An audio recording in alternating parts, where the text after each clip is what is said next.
पाकिस्तान में आतंकवाद एक बार फिर गंभीर चुनौती बनकर सामने आया है। Pakistan institute for conflict and security studies यानी PICSS की रिपोर्ट के मुताबिक मई महीने में देश भर में 128 आतंकी हमले हुए। इन हमलों में 68 सुरक्षाकर्मियों और 71 नागरिकों की मौत हुई।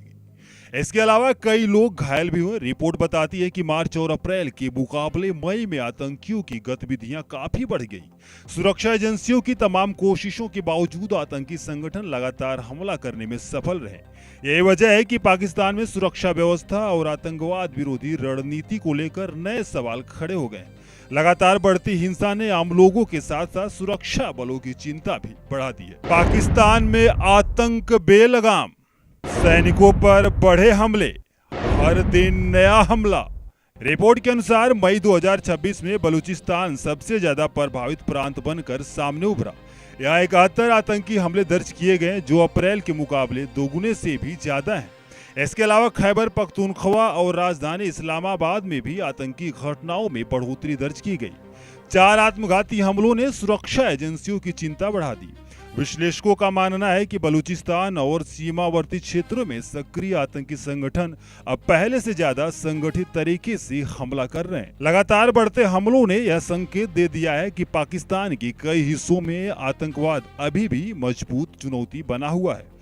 स्थानीय प्रशासन और सुरक्षा बलों के लिए यह स्थिति बड़ी परीक्षा साबित हो सकती है। दिलचस्प बात यह है कि यह रिपोर्ट ऐसे समय सामने आई जब पाकिस्तान सेना प्रमुख आसिम मुनीर आतंकियों के खिलाफ बड़ी सफलता का दावा कर चुके हैं। हाल ही में उन्होंने कहा था कि खुफिया जानकारी के आधार पर आतंकी नेटवर्क को गंभीर नुकसान पहुंचाया गया है और उन्हें जड़ से खत्म करने की दिशा में काम जारी है। लेकिन दूसरी ओर रिपोर्ट में सामने आए आंकड़े इन दावों पर सवाल खड़ा कर रहे हैं। लगातार हो रहे हमले और जवानों की मौत यह संकेत देते हैं कि आतंकी संगठन अभी भी सक्रिय हैं। सुरक्षा विशेषज्ञों का मानना है कि आतंकवाद के खिलाफ लड़ाई लंबी और जटिल है, जहां केवल सैन्य कार्रवाई से पूरी समस्या का समाधान संभव नहीं है। आतंकवाद के खिलाफ जंग, सुरक्षा दावों की पोल। हालांकि पाकिस्तान सेना का दावा है कि उसने मई महीने में जवाबी कार्रवाई के दौरान 270 आतंकवादियों को मार गिराया और कई अन्य को गिरफ्तार किया। सुरक्षा बलों के मुताबिक सबसे ज्यादा आतंकी पूर्व फाटा क्षेत्र, खैबर पख्तूनख्वा और बलूचिस्तान में ढेर किए गए। इसके बावजूद तहरीक-ए-तालिबान पाकिस्तान, बलूचिस्तान लिबरेशन आर्मी और अल-कायदा जैसे संगठन लगातार सक्रिय बने हुए हैं। यह वजह है कि आतंकवाद के खिलाफ सफलता के दावों के बीच हिंसा की घटनाएं रुक नहीं रही।